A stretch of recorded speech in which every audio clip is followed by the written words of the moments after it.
What's up, you filthy casuals? Welcome to the Casual Shenanigans Gaming Podcast, a podcast all about the irreverent love of gaming. Less and less about gaming these days, more and more about middle age. I'm one of your hosts, Jeremiah, and tonight I am joined by Joel. Heyo. Papa James. What's up? And the Ranger. Old and cranky. As always, you can tweet What's the word, Joel, you used last week for yourself? Was it cantankerous? Real cantankerous. As always, you can tweet at Casual Shenanigans to be a part of the show. No one ever really does, but it is an option. You can also write into casualshenanigans@gmail.com. No one ever really does anymore, but it is an option. Is there anything you guys want to touch on first, or should we jump right into the main topic? Because we actually have a couple things we're excited to talk about this week. I feel like this podcast is like held secret between our fans. Like the fans love it so much they don't want to share it with anyone else. They're like, it's mine. Well, I'm like, we're not getting any more views. I think part of it is... Yes, that's why our viewership is low, because everybody's just keeping it a secret. They really want to share it. They want other people to see this. Each and every podcast, every minute. No, I've been logging into the audio bit, and they're still climbing up over time. Like it seems like it's keeping pretty on track with the old days. Like I think it's reasonable to think that if you only do it every once in a while after a 3-year hiatus, that the algorithm may not reward that. We drop gold here. Maybe we need to start a TikTok. Is that what we're missing? Yeah, and YouTube Shorts, for all that vertical video we film. I saw that YouTube announced that. Are YouTube Shorts just stories, like Instagram stories or TikTok stories or Facebook stories? Okay. Vertical videos that aren't monetized, but they hand out money if you do well. I don't even know how to do one of those. That's because it's super complicated and not easy to do. Like, people who do YouTube Shorts are people who only do YouTube Shorts. Like, that's like their whole workflow. Because doing it on a video on demand channel is super obnoxious, and people don't like it. Yeah. Wow. I'm trying to type. I can't right now. Okay, so our main topic tonight is the Steam Deck. An announcement that, we've heard teases about this for a long time, and it just came out of nowhere, and it's pretty cool. So, Joel, I know that you're not getting a Steam Deck. No, I'm getting one. I'm definitely going to get one. Really? Yeah. Did you reserve one? The thing I didn't reserve. I'm not in a rush right now to get one because if I got a PS5. Nobody's in a rush because they're not getting it anytime soon. Oh, okay. But yeah, I don't really know that much about it. But I'm just waiting to see like the ease of use to because I really want to play Age of Empires or something like that. Things that maybe are not exactly Steam, because I think Age of Empires is not going to be on Steam, right? I'm assuming that's a Windows thing. No, Right? It's coming to Steam. Yeah, it might. Is it coming to Steam? I almost guarantee it. They're all on Steam. Yeah. Well, if it's legit coming to Steam, I'm definitely, because I don't have a PC anymore. So if there's something like that, I'm really excited for that. And I don't want to buy an Xbox to play Age of Empires. I'm just because it'll just be for that one thing. But I love my Switch, and so I think having that to be able to play some, PC games here or there. Dave looks sideways at his Red Dead Redemption 2 But if it's one of those things where I have to hack around opening up windows and you know what I mean, if it's gonna be that, it's not gonna be as easy. It's possible, but if it's works pretty well, yeah, definitely gonna get one. Don't worry, Joel. It's Linux, so it'll be a lot easier for you to figure out. No learning curve. Oh, sweet, thanks. Yeah, I always heard Linux is so easy. Well, we're not the podcast that this is where you come to find out hard-hitting analysis of things right after the news drops. We're going to assume if you're listening to this, you're already kind of familiar with the Steam Deck. Just in case you're not, 3 tiers: $400, $530, and $650 US. Ranging from 64 gig embedded micro SD card all the way up to a 512 gig SSD that's an NVMe. You can expand the storage with a micro SD card up to however big of a storage card you can put in there.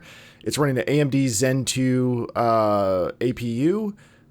Supposedly all of your Steam games will work on it, and it is a fully fledged PC. So they've already said if you want to wipe it and install Windows on it, if you want to install Game Pass, if you want to do use VR headsets and plug in steering wheels and flight sticks and whatever else, you can. It's a PC. There's no reason you can't do any of this stuff.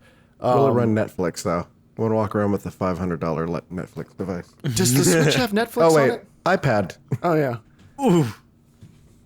But I think it's kind of cool to see the combo of a lot of different years of Valve working on different hardware ideas, like the touchpads that are from the Steam controller, and taking in the under like trigger button things that are kind of look like they're from the Xbox Pro controller.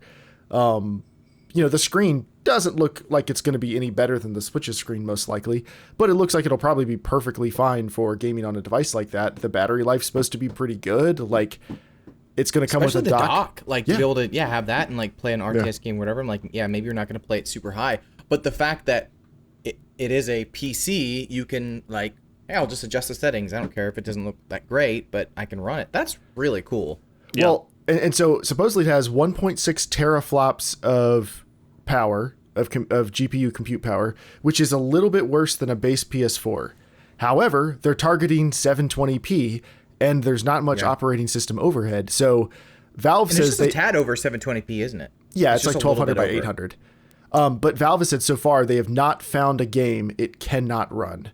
And Digital Foundry has, they've done some spec analysis stuff. They don't have their hands on one, but they've done some spec analysis, and they're like, it sounds like it actually is, they're comparing it more towards like the Xbox Series S, not a 1S, a Series S, because the AMD Zen 2 architecture is like, it's not the exact same chip, but it's the same architecture, and they're saying it's really good. It's got a lot of memory. It has more RAM than a Series S. That's awesome. Yeah, I mean, it looks like it's, they said that's the baseline for next gen game development is an Xbox Series S. So that's their, and Digital Foundry saying that's their chosen comparison point for the Steam Deck, which is aiming for similar graphical quality just at 720p or 800p. So if you're doing max power draw, Valve thinks it'll last for 2 hours battery life. And that's like if it's running a game that's incredibly graphically intensive and it runs out super quick.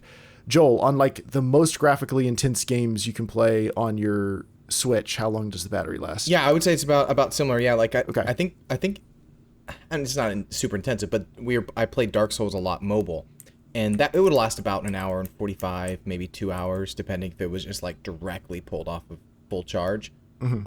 However that game runs, but yeah, I mean that's pretty good, and I think that's also like a year and a half or 2 years into its life cycle. So that's pretty good.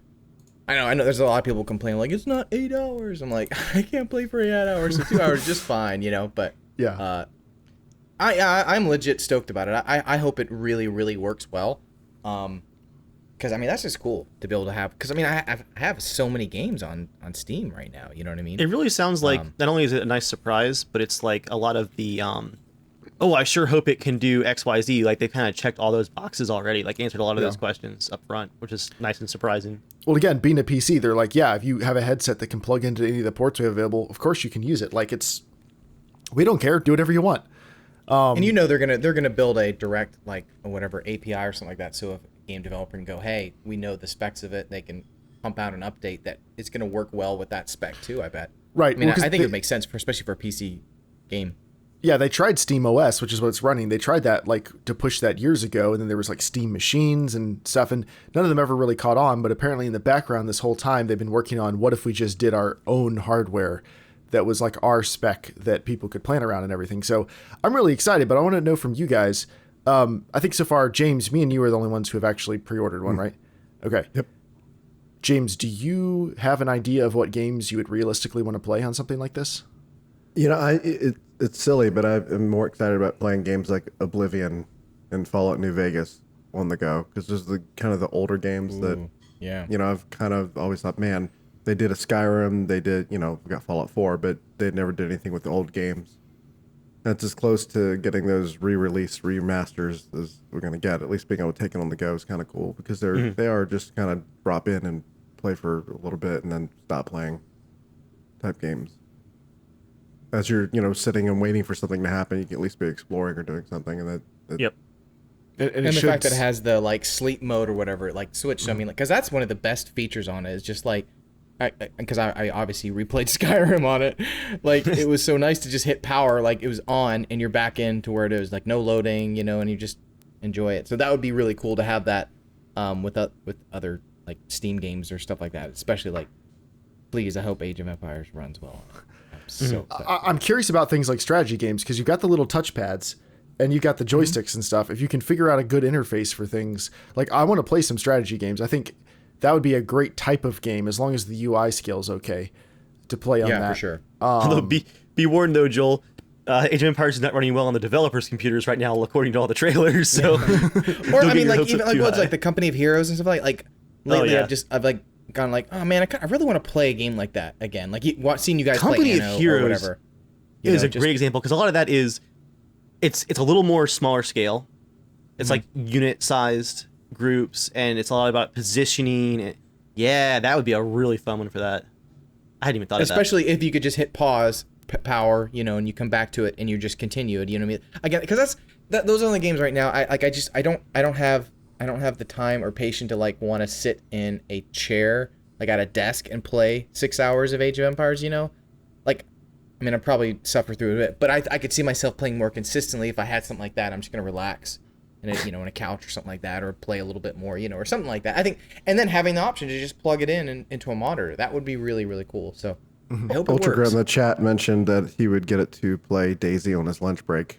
I mean, I guess if you have a 6-hour lunch break, it's okay. Shane, can you imagine trying to pixel peep somebody in that game with all the foliage and everything else? It's at 700 pixels. You're just squinting. I think that dot's a bad guy. Like, no, it's a tree.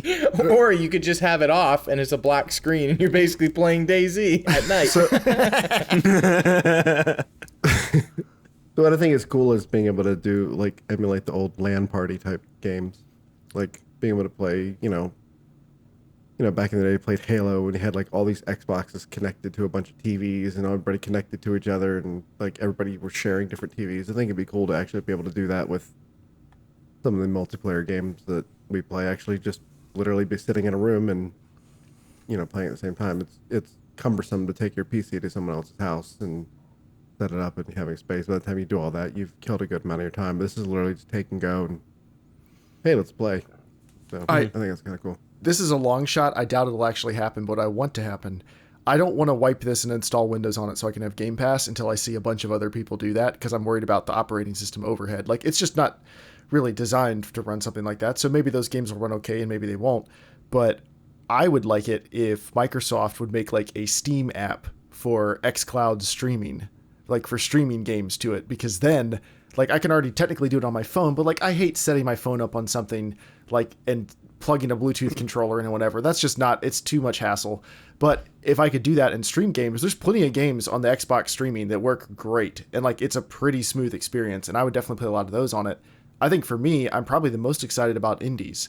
There are so many indie games like side scrollers and flatter pixel style games and stuff that I just never sit down at my computer and play. And if I sit in my chair, and that is something that's to me what the Switch is the best thing about it. Like it feels like it shouldn't be, you know what I mean? Like, oh, I could play on a big screen, but it's just nice to be able to have like a game like that. Again, like if I don't know if any of you guys had, I know James had a Game Boy, but like if any of you guys had a Game Boy, it's just, there's something so satisfying having it closer to you playing a side scroller game. Like it just works so well on it that I played way more on the Switch than I ever had on any other system, just because it fits so well. Yeah, there's after work most days, I have to go have alone time where I lay on the couch and read on my phone for a bit just to like ease out of the day before I'm ready to be a person again. And I'm thinking like there's plenty of things like that where I'd love to open it and just play a game for a few minutes or something, which I guess I could be doing with our Switch right now. There's just not that many games on the Switch that I really want to play. I just still don't really love a lot of the Nintendo catalog. It's fine. I don't have nothing against it. I'm not excited to play most Nintendo games. And then a lot of the games I really like that are on Switch, I've already played on PC. Like, I'm not going to play Doom on the Switch or Witcher 3 on Switch because I've already done it. So, just being able to, I can just take the game I'm actively playing on my PC and I can go lay on the couch for a few minutes, 30, 40 minutes and veg out a little bit. Like, I don't know. That seems really exciting. Yeah. I'm curious. Dave, I wonder when Dave will ever enjoy like a mobile game or like something like a Switch. Well, The Witcher or, 1 Monster Slayer's out now, so. Well, let me tell you guys about the joys of Raid Shadow Legends. It seems like he's been enjoying it a lot. Do you see all those things? That was the last game I played. I wonder. I can't wait to if we'll ever get to that day where Dave will enjoy those experiences, because it's like just the feeling of having to be at your desk playing a big game, like because if Dave wants to play a game, it's got to be at the highest graphics, it's got to be, he's got to be in the zone, where I think that's why, like with Switch and stuff like that, I think it, like, you don't like that idea of like playing Zelda, like it's got to be on the big screen. So if it's not on the big screen, you're not going to play it. So really, you're never going to use like a portable device. But I wonder, I keep forgetting we we'll own a ever get to Switch. see that. What's that? I keep forgetting. Yeah, I know. Yeah, I know. You own a Switch, I've but I'm literally like, never used it. I've never used it. Exactly. I wonder if you will ever get to that point. I mean, Dave watched The Expanse on his phone just because that was convenient. I'm working on it. Having the kid, but like, and I'm one of those people that like, no, you have to watch that on the biggest screen possible with the biggest sound system. But I also understand what Dave's saying, like, or I could not watch it ever. Like, I can watch it laying on the couch on my phone and enjoy the show for what I can get out of it, or I can never see it. And I don't know if you have that choice, like, it makes sense. I don't think James has heard this yet. I went to go watch some Master and Commander. I hadn't seen it in like 15 years on our living room setup the other day. And as soon as I started, I realized that Micah had managed to unplug some speaker cables. So I watched Master and Commander, the entire movie, on crappy Amazon Prime streaming, which looked like someone's like pirated rip from 2004. It was so fuzzy. I had front left, center, and then back left sometimes. It was like a little in and out. And then I finally fixed all the speakers yesterday and realized our subwoofer's been unplugged for like 6 months because Micah had pulled the cable on it. How do you realize that? How didn't you not realize that within like a couple days? I did wonder. I mean, because most of the time the TV is blaring the Mickey Mouse Clubhouse, and it's just like, ooh, this sounds like a Jeremiah challenge. Okay, 1 month, Jeremiah. All sound comes out of a tweeter, just mono. For 1 month, and you can't delay all your movies. You just if it comes out of a tweeter, you're not going to be able to hear what they're saying. Oh, okay, whatever. Let's just like not a bass. You know what I mean? Just like a standard little like crappy speaker. Okay, just one. It comes out of an alarm. It comes out of an alarm clock radio. It comes out of our Google Home Mini. Yeah, that. And you have to watch all the movies coming out now, and you can't delay. What about our projector speaker? The projector has a speaker built into it. Okay, yeah, there we go. All right. Projector speaker for is that surround sound? It's behind you. What do I get out of this deal? I don't know. All right. Really funny video that we would all laugh at. My brother actually. I've been playing Warzone. I've talked about, like, I'm playing with my brothers over COVID. Yeah. And one of my brothers, I went and visited him in Oregon, and I saw his setup. He bought like a $70 Amazon projector. So you can guess what quality this thing is. It's like standard definition, literally. He's pointing it just at the wall in his office, like the room in the trailer that they're renting. And he just sits in a desk chair next to the projector, uses the speaker on the projector, and has his Xbox controller, and like the lights are on, and he's playing Call of Duty with us. And we figured out why he's always asking us, like, how much money do we have? Can we buy stuff? You can't read any of the text. And when I was there visiting him, he got a win. He got a W. Are you serious? On that setup. And I'm like, I feel like we just need to, if we really want to take it to the next level, we need to get him on a gaming PC setup so we can just unchain him. But can you imagine the embarrassment of those poor children that he dominated with his 480p Amazon projector? Well, the best thing is he's such a nice guy. This particular brother is such a nice guy that he's like, it's fine. The other one's a total dick. This particular brother, they have different personalities. But anyway, so anything else about the Steam Deck you guys want to talk about? My pre-order, I should be getting it in. Oh, no, that's one thing I want to talk about. Okay, I still haven't been able to get a PS5. I actually gave up and sold my PS4 Pro to someone from work who decided that they were giving up on getting a PS5 and they just wanted to enjoy PS4 games better. So I sold them my Pro. I'm telling you, just you're up early enough every day. Just start checking Target's inventory every day. I have the stock tracker thing, which is watching Target. By the time the stock tracker gets it, it's too late. You have to manually check it. Edgar just got one apparently. That's how I got mine. But he doesn't have a 3080 yet. What are you guys using that for? Are there any games you can use? Oh, we'll get there. We'll get there. Oh, that's baby, am I using it? I used it for I used it for Cyberpunk. and it was worth it. Yeah. But My anyway, character ran like this. but but at 60 frames per second, the thing I was excited about, every other hardware manufacturer of the past year should be ashamed because Valve just instituted a genius system for pre-orders. When they announced it, they were like, pre-orders are going live this weekend, this Friday. To sign up for a pre-order, you had to have already had a Steam account as of a month ago. So we're telling you when it's too late, you can't go game the system now, and you had to have made a purchase on it. I think it was for the first 48 hours. Yeah, for the first 48 hours. And then you have to put down a $5 pre-order. That you can only pre-order a specific SKU, so you can't like pre-order a Steam Deck. You have to pick, this is the one I want. And that reserves your spot in line, and the $5 goes towards the price of the unit. It's the old GameStop, like nostalgic, do you want to put $5 down on a game thing? But because of that, I was helping a friend shop for a car. I was on my phone while we were driving around. I was riding in the car, just to be clear. While you were driving. Yeah, I was on my phone on cell service. And of course, as soon as the site goes live at 1 p.m. on a Friday, of course it goes down just because so many people are trying to crush the site and pre-order. We expect that. That's what happens in every launch these days. Within 25, 30 minutes, I didn't try nonstop for 25, 30 minutes. I tried for 10 minutes, gave up. Me and Ben were comparing notes. And then I came back, 25 minutes later and tried it, and I was able to get right in. And I'm getting it Q1 2022, which they're releasing it holiday 2021. So, I'm probably getting it a few months after release, but I don't have to do anything else. I'm in line. I've got my spot. Like, I would have given Sony the full price of the PS5 9 months ago if I could guarantee that I would have. Yeah, if they just give us a queue. And how have they been dealing with this for 9 months and they haven't had their engineers make a queue?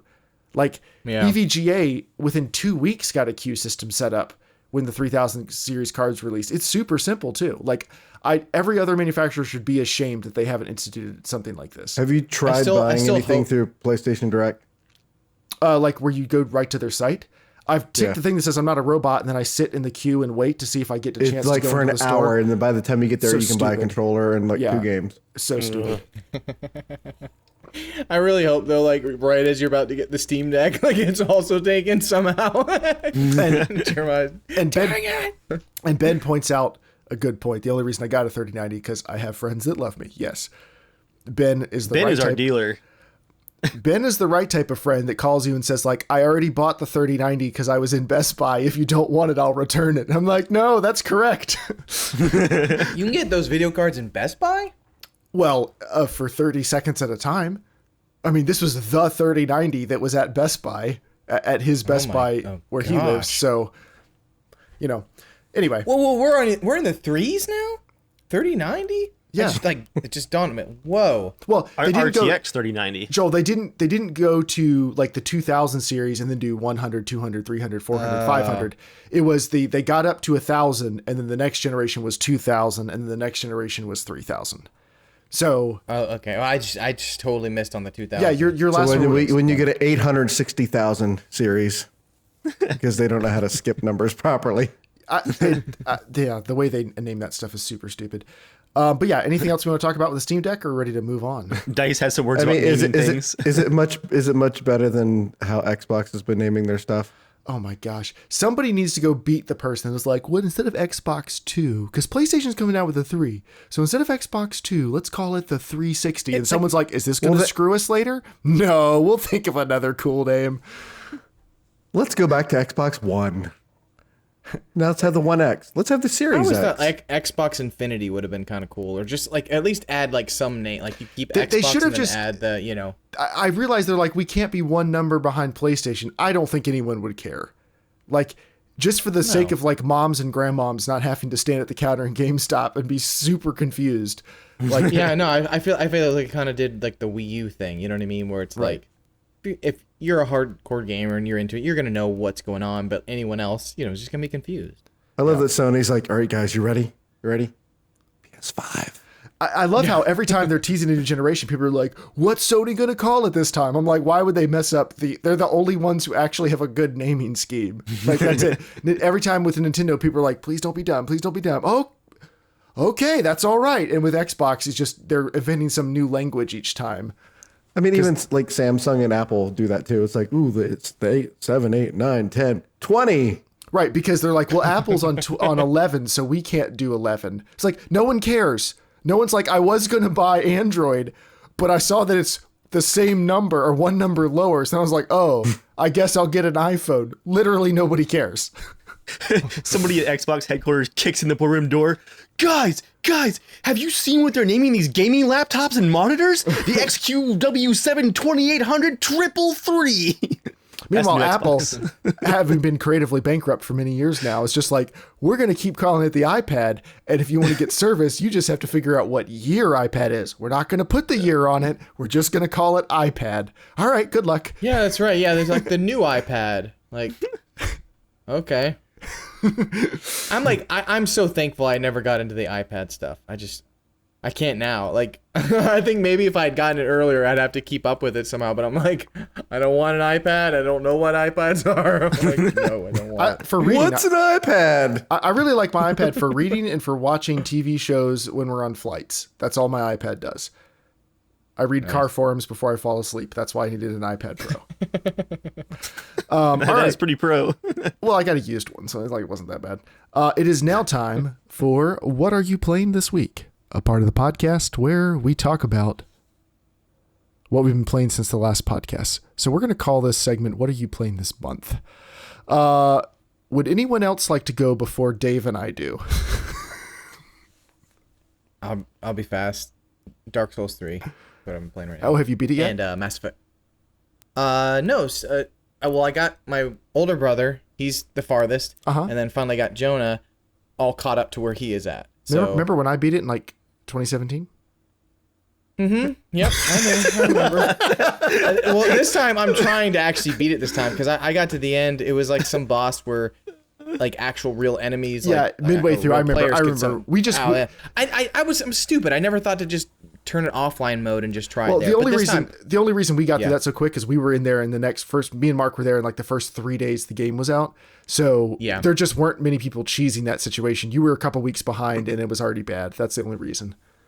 But I'm having fun. But we laughed the other night because we were like, yeah, it's going to be fun to be able to play a PS5 game because we've just been playing, because we played Dark Souls 1, Bloodborne, like we just went through all these old games. Jonah's like, I'm real glad I got a PS5. Like we enjoyed Demon Souls. That was probably our favorite one actually, playing together. That one was a lot of fun. All right, James, what about you? That's it. I played something I can't recall. What have you been playing besides sign those power bill, sign those checks to the power company? I played the little pity fiddle. Playing the pity fiddle means something different where I'm from. Playing with the old pity fiddle. Where Jeremiah's from. All right, well, Dave and I will go. So I'm just enjoying the fact that I did this to Dave.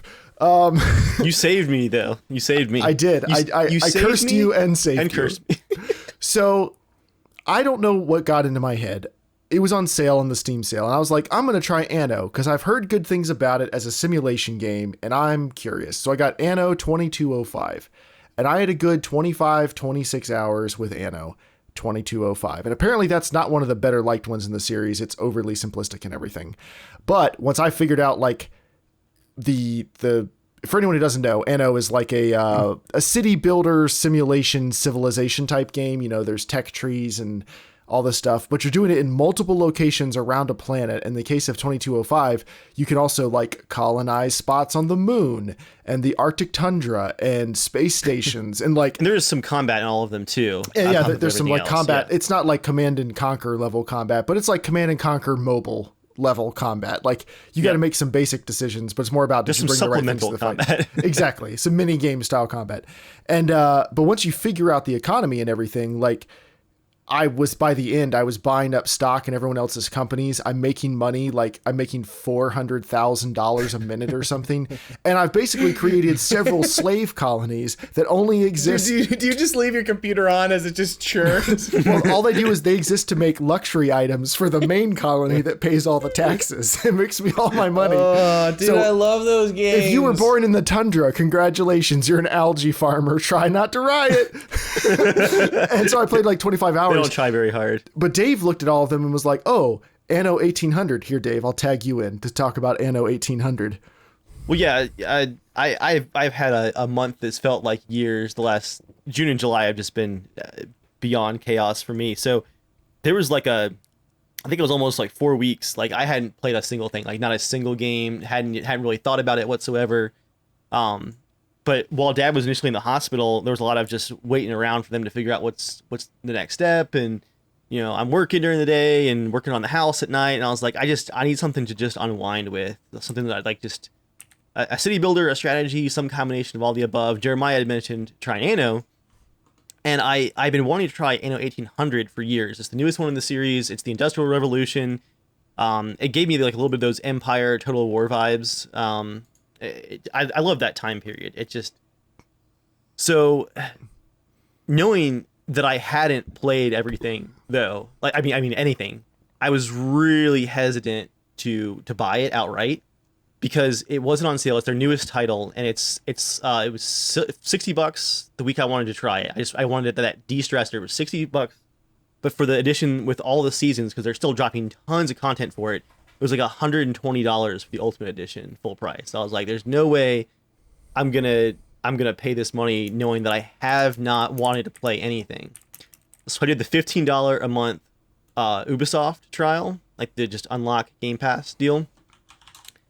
And what's cool about that is all the games that you play through that, it's like the Ultimate Editions of everything, where it's like all the pre-order bonuses, all the DLCs, every dumb thing that you can unlock for every game in that pass is unlocked for you. And that game was just what I needed to unwind. It's so much fun. It's the combat is not nearly as deep as Empire Total War, and there's no land combat at all. It's all naval combat, but it definitely scratches that itch. And then you combine it with an economy manager and a resource manager where like it has the Age of Empires vibes to it, where you're colonizing the new world. And then you also add in, it's got city builder mechanics where it feels like City Skylines, where you're not just designing a city for mechanical purposes, but like you can kind of zoom into the nitty gritty and make it look nice and planned out. And it's a beautiful looking game. It's wild how detailed the game looks. But Joel, do you want to, seeing you're enjoying this the most, let me open up do you want to guess what my hour counter is? I did it in like first week of July. I think I did the preview for it. Is it an hour counter at this point or a day counter? I'm gonna say 32 hours. Do you have 32 hours in it now? 93 hours. What? And like I put in the same period of time, I put about 30 hours into Anno 2205, and I'm about 25 hours into 1800. Because Dave talked me into getting the big boy, all the DLC version, which was on a giant sale for $70. That's how much DLC there is. I bought that too. Yeah, and it gets even better. So Casual Shenanigans OG Chris, my college roommate and good friend. What does OG mean? Original gangster. What? It's an old term. I know. It just means a part of the original crew. Whenever I see it, I just say OG. Like, it just means part of the original crew. So anyway, real OG. Real OG.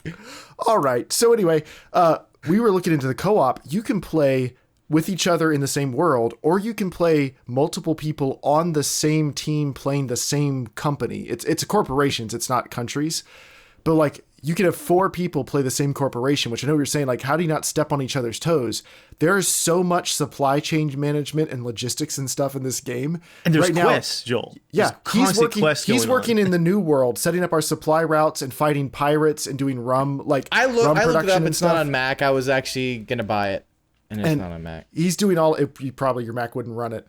It gets bad. Probably not. It gets bad. And then I'm over in the old world doing the Industrial Revolution, like harvesting oil and blockading pirate islands. I've got a bunch of ships of the line now. Ugh. Watching a bunch of ships of the line like corner a bunch of pirates and murder them all is just so fun. So we're having a great time. We're making a lot of money now. Things are going well. And the best part is you can drop in. That's my favorite thing in the whole world in games, dude. Playing Fable, like I would just buy up all the shops and I would just crank through making money. Like I was just a money making machine in that game. I would just leave it going, like all out. And I learned, dude, you would there love was it. Tricks. Dude, the tricks were what you do is you put the rent and everything on like shops and apartments you own as low as possible, like literally like 0.001 gold or something like that, right? And so you get people flocking and they're like, yeah, they're all really happy and everything. And then what you do is you jam all the prices up super high. And the game has a delay on it where they don't get like angry for just like a few minutes. And so for just like 1 hour in the game or whatever, I'm like making millions of gold. And then they get angry and I quickly slide it all the way back down to like cheap. So and then, let me tell they like forget, you know? Let me tell you how I did this. Because I played it on the Xbox 360. Fable or Anno? Fable. Okay. I would just go in the system settings and change the clock to be like years in the future. And all the stuff in the game would be based on that. Dude, did you have like Elite billions of gold? Yeah. I wasn't as malevolent as you. No, yeah, definitely not. Well, but it's cool though because we can like, you know, if Dave wants to hop in with us one night, or Dave and I have talked about also starting our own game, but both of our lives are a little bit not great at the moment. But if Dave wants to just like hop in and be like, I can optimize your rum supply chain, we can just bring Dave in and he can do that. Like you can just drop another person in to help run your corporation for a while. It's a really cool idea. And that's what's dangerous, Joel, is because the game is so huge in scale, and you would love the campaign mode, Joel. Like there's all the corporations have their own character with unique voiceovers and constant quests you can either ignore or do. So there's always like 20 things going on. I'll start a play session. I'm like, oh, I need to load some supplies for my New World colony on this ship. And then I'll go do 30 other things. It'll be 2 hours later and I'll go back to my port and like, why is this ship sitting here? And I was like, oh, whoops. It's the I've never played a game. Well, I haven't played a game in like 10 years where it's like, I'm going to sit down. My wife's getting ready to go to bed. I'm going to sit down and play for a bit. And you're like, it's 1:30 in the morning. And I told myself for the last hour I was stopping. That game does legit sound good. It's not Joel, on PS4, is it? You would love the characters so much. Like they're wonderfully over the top. I've been in a like 25-hour long war with the largest AI company in the game now because I had forgotten about an alliance I made with this like little magician guy running a smaller company he'd been crushed by this larger AI player. But I'm just happily managing my New World empire. And he pops up in the corner and he goes, you gotta help me! I've gone and started a war! And I was like, what? I've gone and started a war. Dude, the side of my screen starts going, your ship is under attack. Your ship is under attack. Is it always the same, or do you guys have different, like, does different things happen? It's completely dynamic. Like, it's completely different. Oh, okay. Yeah, so I was like, so it's not Yeah. like you play the game and everyone's going to get to that point at some point. Gotcha. No. That's cool. I love that, like, that's how it started. It was literally 25 hours of this, like, huge naval empire-spanning war. It was started with, you gotta help me! I mean, Joel, your Mac is not that slow. If you wanted to dual boot Windows or something, just install... Like, you could play games if you wanted to. I don't know how well things run on the M1 chip. I don't know if PC games can do that, but... I don't know. I'd have to see how it works on the iMac or whatever. Yeah, I'm sure other people I mean, will that's figure that why out. hopefully maybe the Steam Deck will work, but... Yeah, but... That's... For 90 hours... Delete Mass Effect, you So dick. Joel, you were asking Just delete it. You were asking about the 3090. It's never gonna happen. You were asking about if there's anything I can actually play with the 3090. I mean, I played Cyberpunk and everything, but yeah, every other game you just crank it all the way up, and like the GPU's just sitting there idling basically. In Anno 1800, there's so much going on screen. Like once you get your city really up and going, the pollution really starts to build. It was in the teens. At 4K, I had to turn the settings down so I could get it above 30 FPS in the really busy sections because there's so much happening. They render so many of the tourists, like, that visit your town. You'll have a tourist ship dock to, like, visit your zoo that you've built or whatever, and you'll actually see, like, 700 people get off the ship, like, rendered, walking down the dock with, like, balloons and everything going on. It's so detailed. And I love this time period, too. That does sound good. I'm glad you're having Joel, a good time. this is why I watched Master and Commander, is that 25-hour war I've been in. It's so good. Yeah, that does sound good. Now, trying to move along, we spent some time on this, trying to move along, keep the podcast on track. For news items, Dave, did you put the one about Anno 1800 winning something? Yeah, this is just a little side thing if we're jumping right into the... What time is it, Joel? News time! I was waiting. This is just a little side announcement for Anno. Like I mentioned, they're still doing seasons of new content. So outside of the usual DLCs, I think the next one that's dropping is like a like early 1900s like skyscraper like tier you can upgrade to. They recently won a game jam, like an environmental themed green game jam, which is a perfect fit for a game all about the Industrial Revolution. Like it's pretty interesting. They're not talking about details just yet, but this is supposedly going to be a mode, it sounds like, free for all players. And the way that they're describing it is it's a special game mode all about the negative side effects of the Industrial Revolution. And it's like the polar opposite of their current Anno 1800 setup, which is it's very hard to like completely fail in single player in Anno 1800, right? Like they want you to be able to build your city and figure out how the combat works and like do well. This environmental themed mode that they're working on is designed to be almost like a roguelike where they expect you to fail like within 30 minutes. Like you've completely lost the game and then you restart and try to do better. And I'm really interested in seeing, I've played so much now of the main game to see what this alternate mode is going to be. Some kind of resource war is what I would imagine. But it's pretty cool. It's a good fit for this game, I think. I'm excited to see what it's going to be, but they're being very vague about the details right now, so I hope it comes out in the next 6 months or so. Now, the only other news item we're going to talk about tonight is, I think we do need to cover it briefly, is Battlefield Portal, because we had EA Play since the last time we recorded, and with zero gameplay from 2042, actual gameplay. But people are really excited about Battlefield Portal, which I'm assuming, again, if you're watching this, you're probably already somewhat familiar with what Battlefield Portal is. But short version is, it's like a mix and match custom game mode creator for old maps, weapons, character skins, vehicles. Like the examples they give are like, what if you've got 15 medics with knives chasing down one guy with a bazooka, or you have a bunch of people with repair drone robots chasing one tank. Like, it's just whatever custom silly combination of stuff you want to do. There's stuff from Bad Company 2 and Battlefield 3 and Battlefield 4. And, it's paying homage to all the old classic Battlefield stuff. My only critique of that is, what's the ratio of classic old Battlefield games to games that are trying to pay homage to the classic old Battlefield games? Because I feel like we're at least at 50-50 now, where they've been trying to reclaim the old Battlefield for twice as many games as the old Battlefield actually was. That's my hot take. Well, and that's one of the most there's more bad days than good old days. Right, exactly. It's really cool to me that, like, outside of the meme gameplay, because to me that's going to be old in like 20 minutes. I'll be done with all the medic fights and knife fights and all that stuff. What interests me the most is these really are little mini remasters of each different game, with somewhere around like 30% of the content from each, and then 2 maps from each, with like all the fan favorite weapons, fan favorite vehicles, 2 maps each for now. Wait, so you're saying it's 30% of the content from what it originally was? For like vehicles and weapons and stuff like that. So it's basically like the new games anyway then. If it fits right in. Got him.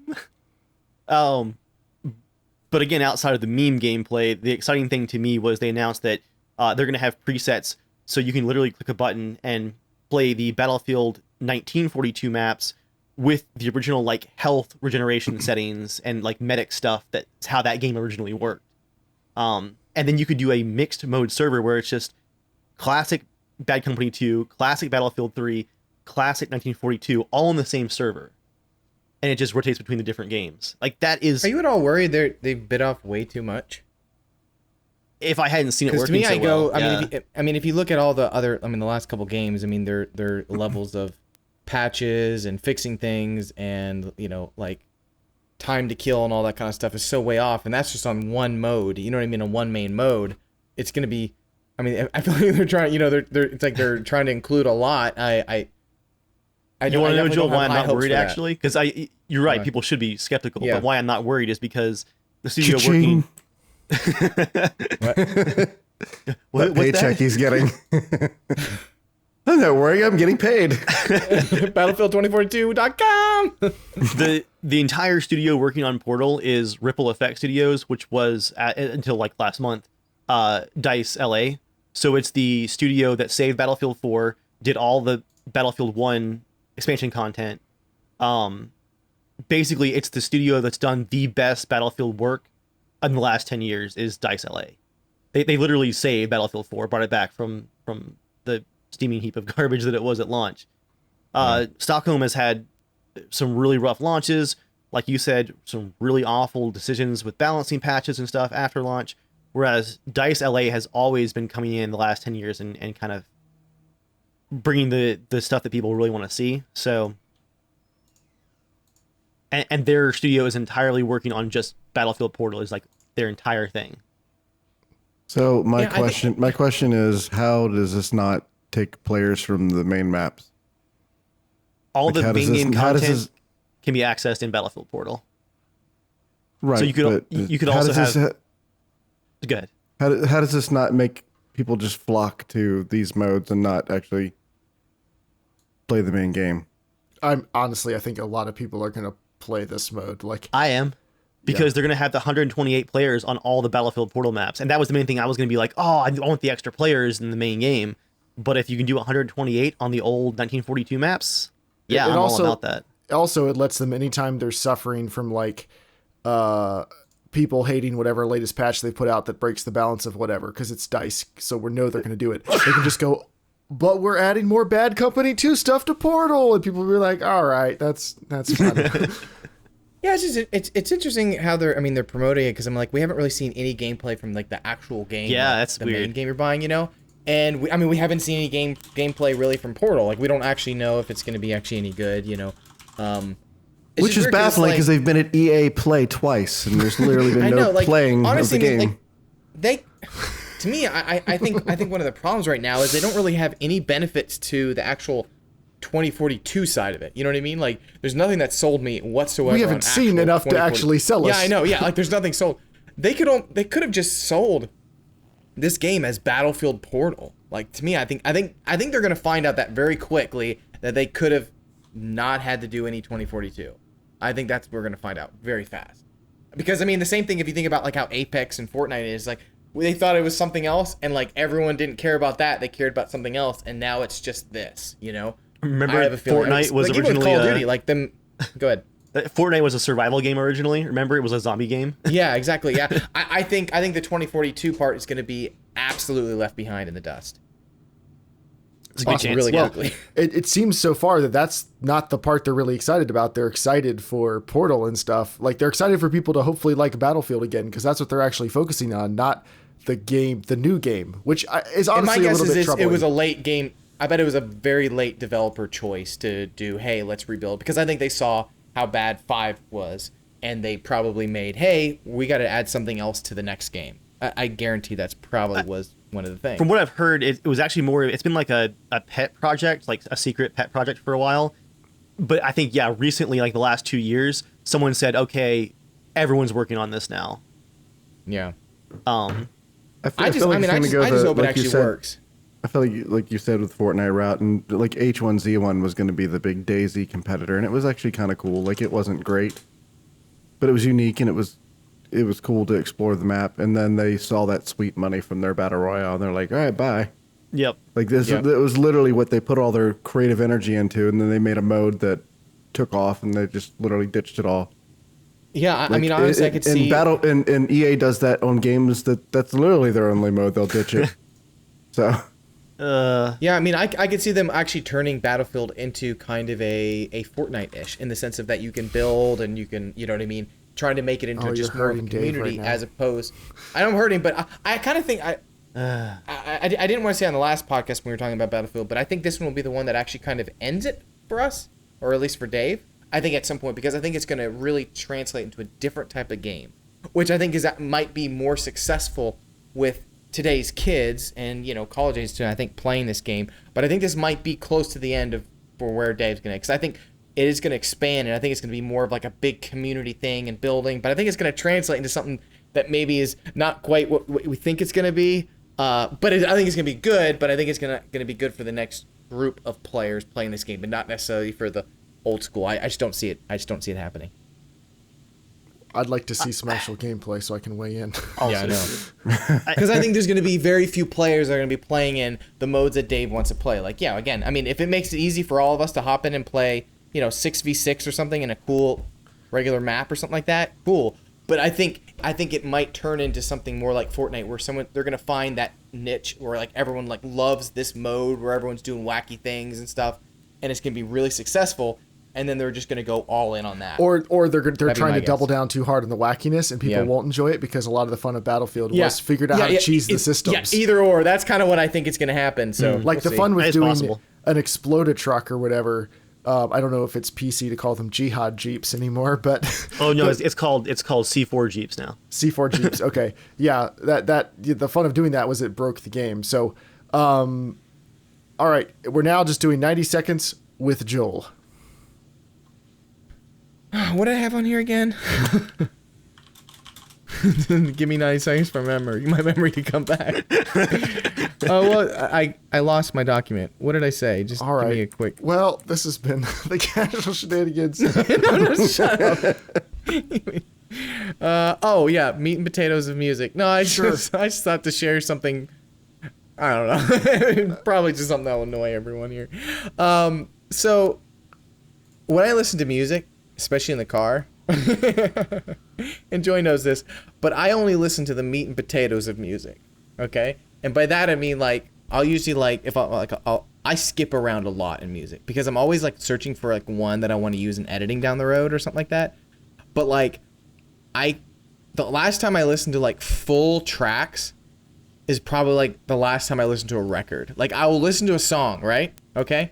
And then as it gets to the last like 30 seconds, like I know where it's going. Like I know where it's gonna end. I'm like, and I'll just skip to the next song because when I'm driving, if I'm driving somewhere, I want to listen to more like tunes than full tunes. And I just thought that would really annoy you guys. Full tunes. What even language are you speaking right now? He likes to hear jingles. He doesn't want to hear the full song.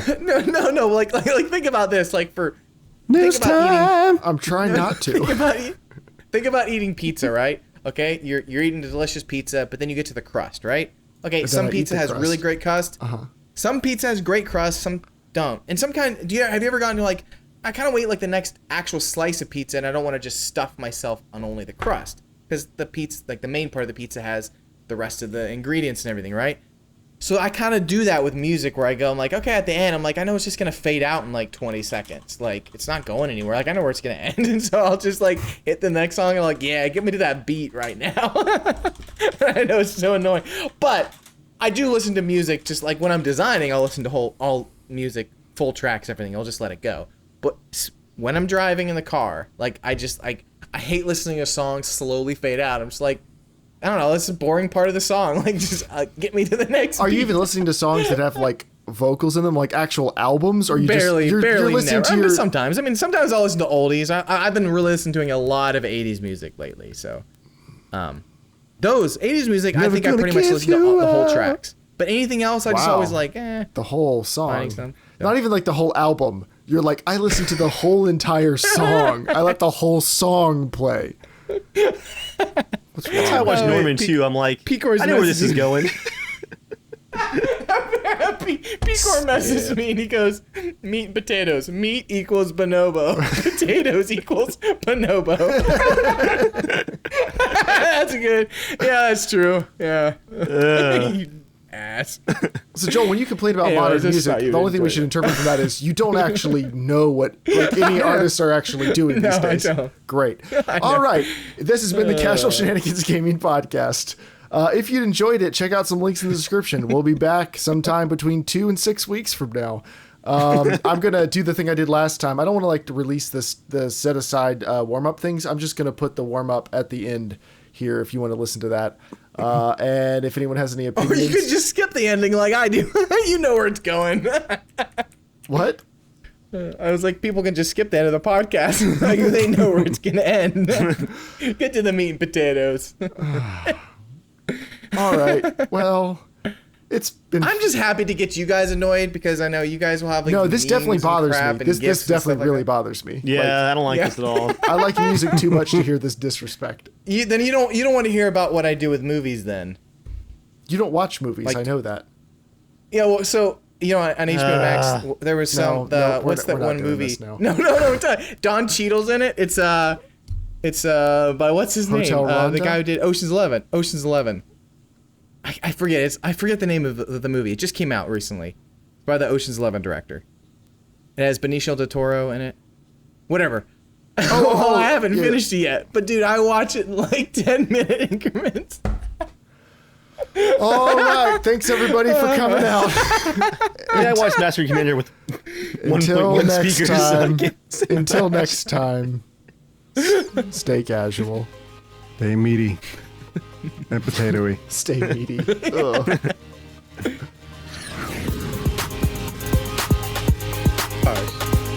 So I'm pretty sure one of the ACs in the house is on the fritz. So it's been turning on, turning off, turning on, turning off. We've been forcing the fan to go, and we've also been running the pool, and it's been like in the 90s. So we got our first major power bill. It was like $800 some. It was like holy crap. Oh, dude. What if you just live without electricity from now on? And trust me, all the thermostats are. Dave, what would you do? Would you basically not use AC until it evened out for the next couple months? You know what I mean? Like you'd like if they cause.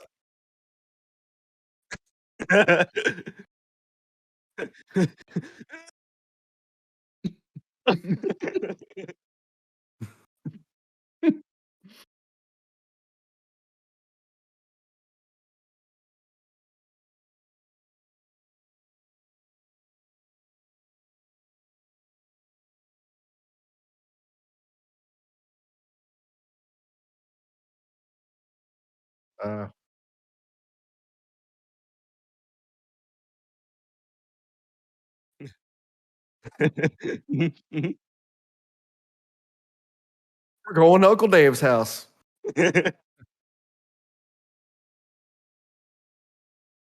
I was like, I get your mini split through the wall and installed in about 6.2 hours.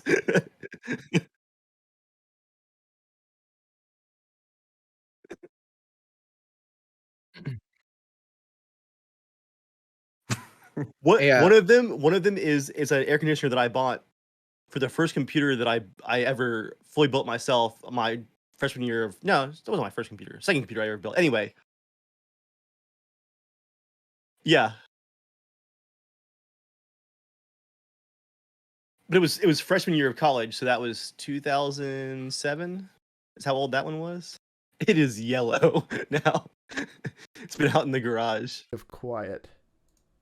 Is it better now? I don't know. He'll let me know. Okay. Oh wait, no, I need to switch to a different thing. Hold on. He says it might be muted. Stand by. How about this? Is that better? Try that. Okay. He'll message me in a second. Okay. So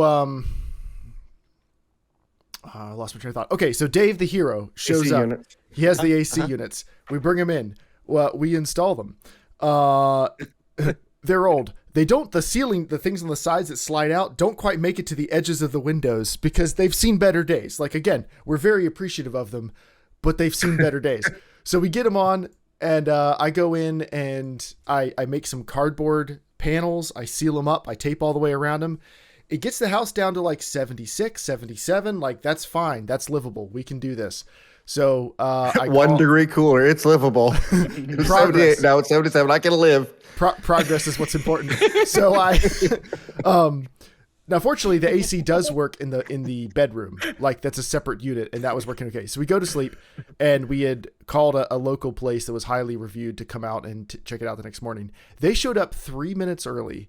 James, the guy, he showed up at 7:57 a.m. By 8 flat, he had diagnosed the problem. He just goes over and zip, takes the side off the HVAC unit, gets in there with a multimeter, just test.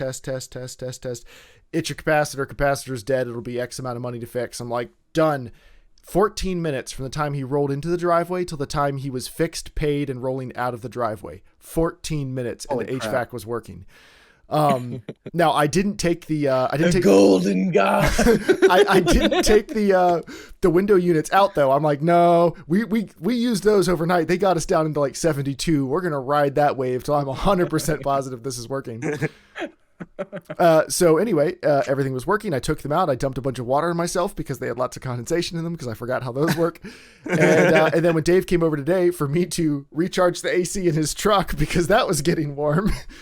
my AC was going out when I was driving AC units to Jeremiah. My AC in the truck was dying.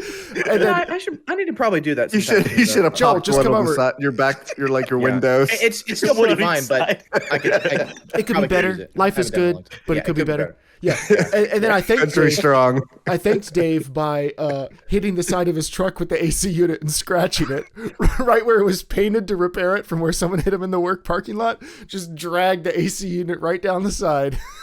You should go back and be like, do you guys warranty your work? Because like the scratch just came out of nowhere. I've got this terrible boss that We had piece of work. We had one estimate for our roof that said we need to replace the entire roof, and then we got a second estimate today. And I got to give Dave some credit. Dave knows his house stuff because of the pain of the last 10 years. Look at him; he knows his house stuff. And Dave, on the sweat of his brow. and Dave from the beginning. Now you guys know how Dave sounds, okay? I'm gonna try to do his voice. Dave's getting up on the roof and he's like, "All right, man, looks like the flashing's wrong." You know what I'm saying? You look over here, and the shingles in flashing. He's like, "I'm gonna diagnose this thing from the deck. I don't even need to get up there." You know how Dave is. Oh, Dave. So that's the best boom and from King of the Hill I've ever heard. So the second guy came out to estimate today, and he actually agreed exactly with what Dave said. He found all the same problems Dave did from the ground. My invoice is on the way, don't worry. I haven't seen his yet. And he thinks we can repair it. So we're going to try to repair the roof and hold off replacing it so that we can fix the mold in the wall from the roof leak and the mold in the bathroom, which means we have to rip the whole master bathroom apart. So we're going to try to do those things and hope nothing else terrible goes wrong. As soon as Jeremiah showed me where the issue was, it was in his stairwell where the addition to the house had been built. They built it onto the main house, and he's like, "Yeah, it's leaking all the way down the seam, like where the house connects, the new house connects to the old house." And I was like, "They didn't flash the roof correctly." Because Jeremiah said that, like there was caulking that was like dried up and coming loose, and I was like, "If you can see caulking, it's not layered correctly because water goes downhill." When you put a roof on, everything starts at the top and goes down so that like no water can get up and go uphill. So if you can see caulking, that means that they forgot something, and instead of going back and redoing it correctly, they just caulked the seam. There should never be a seam like that. I found out who was doing it correctly. Supposedly when we bought the house 3 years ago, the roof was 6 years old, which is like, that's great. We probably have another, 15, 20 years. Well, as it turns out, the guy who flipped the house in 2010 put a second layer of shingles on top of the front part of the roof, but the roof is actually 18 years old. And the guy who came out and did the first estimate was explaining to me how to tell how much grit is left on the shingles and go through different stuff on them. And apparently the thing that the two different roofers agree on is the roof has a couple years left. One said 5, one said, 2 to 3 tops. So we're going to save up for that. That'll be a nice 12,000. What's up, you filthy casuals? Welcome to the podcast, all about the irreverent love of home improvement. Hey, that was the last podcast. I think we had a pretty long everything going wrong as homeowners segment. Are we supposed to record? No, we haven't started yet. Do we want to start recording and just ease into the show, or just keep this going? Let's go ahead and get it synced up so we get that quality audio for the warm-up. All right, we're gonna do we're going on on the count of potato. 1, 7 potato.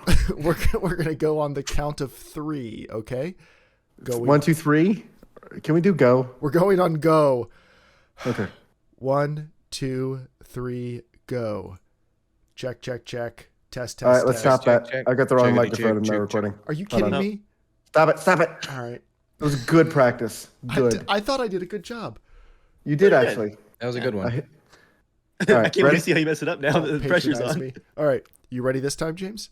Yep. 1, 2, 3. This is bad. Go. That was way too slow. I could have made a cup of coffee in between each beat. I hate you.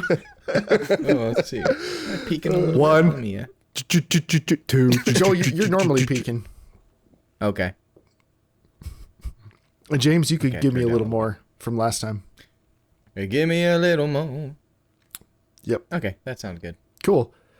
I don't see no. I mean, we can keep PD. warming up, or we can just start the podcast. I don't know. I don't care.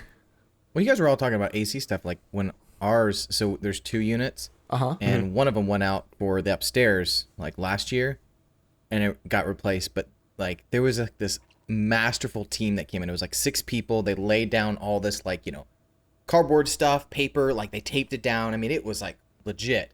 They were in and out, done in I want to say 4 or 5 hours. They replaced it. But the bill like got sent to us by accident because we're just running this place. It was like $18,000 or $19,000. I was like, "What is this?" And the guy's like, "Oh, this is not for you." I think it was a receipt that he gave me the wrong one. I was like, "Oh my gosh!" To like come in, repair it. They had to like strip out certain things, put in brand new stuff.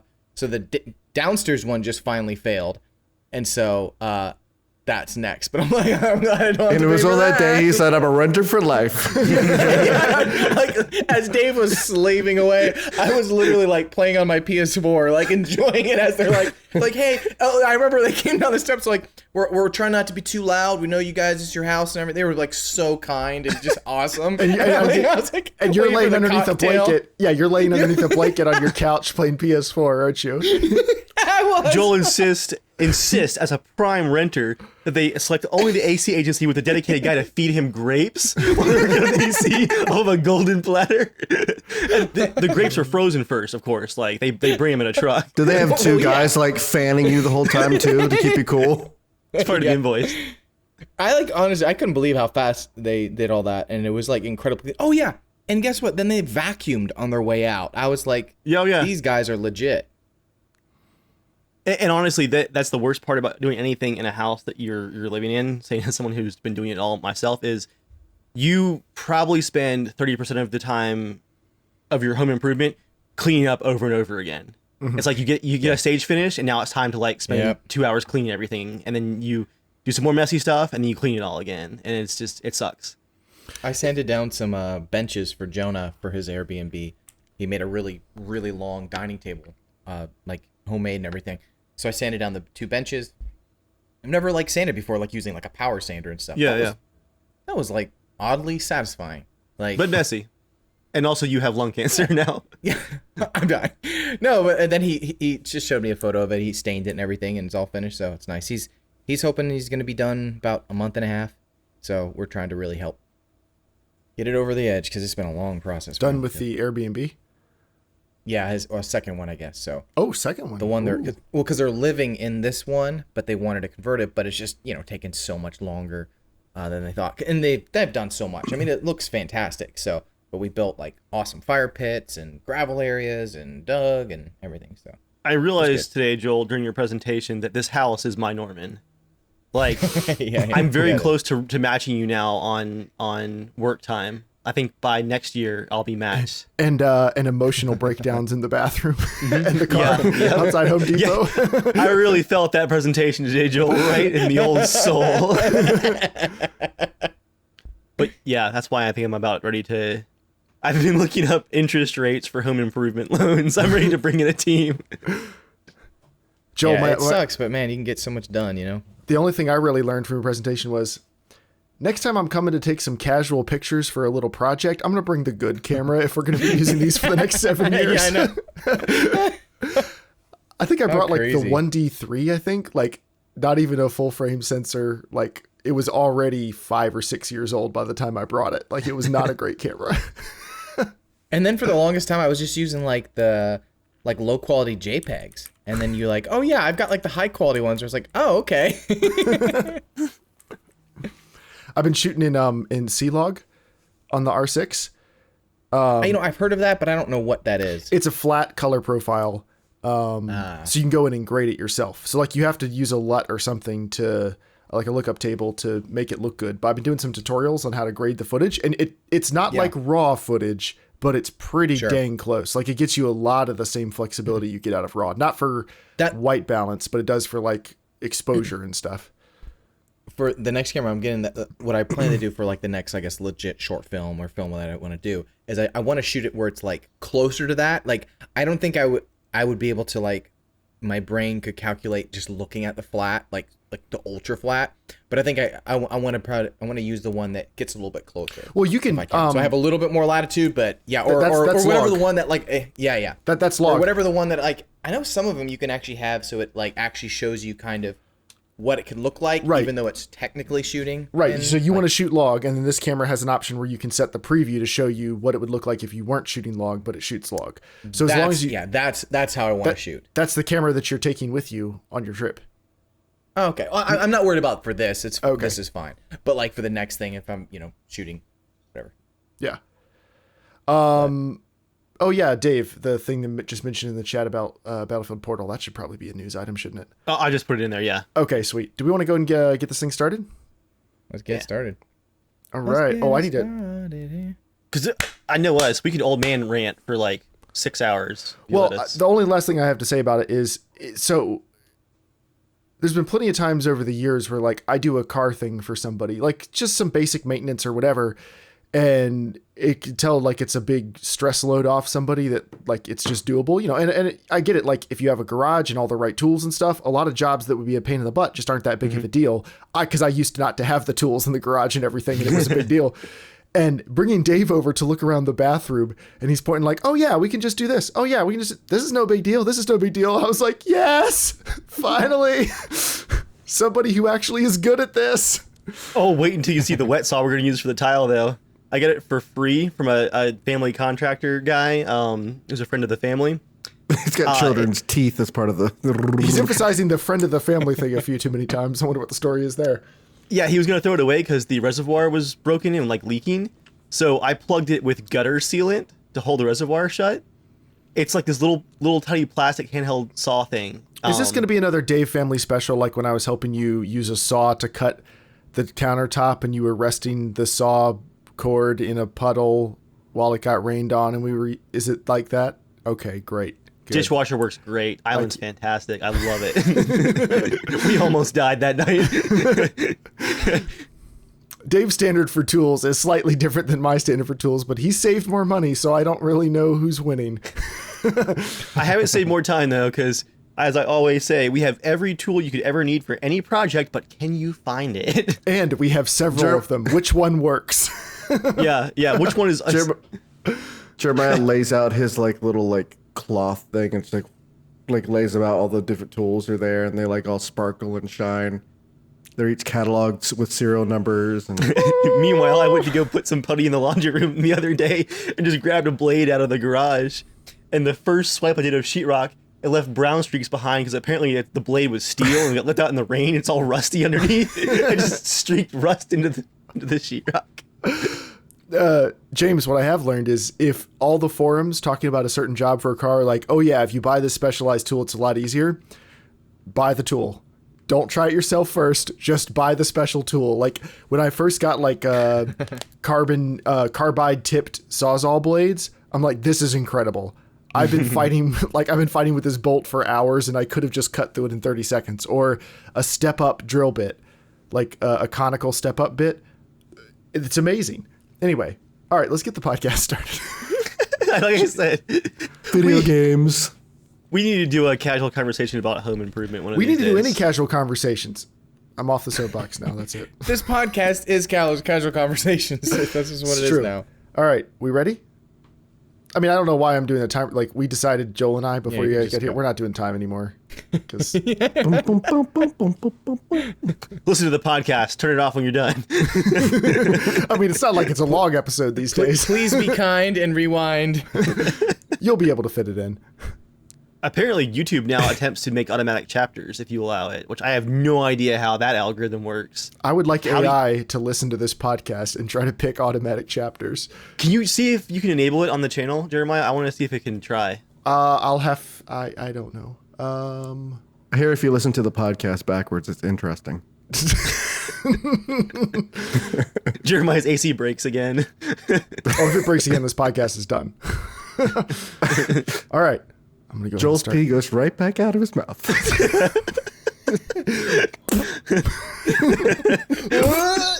Which time though? You got to be more specific than that.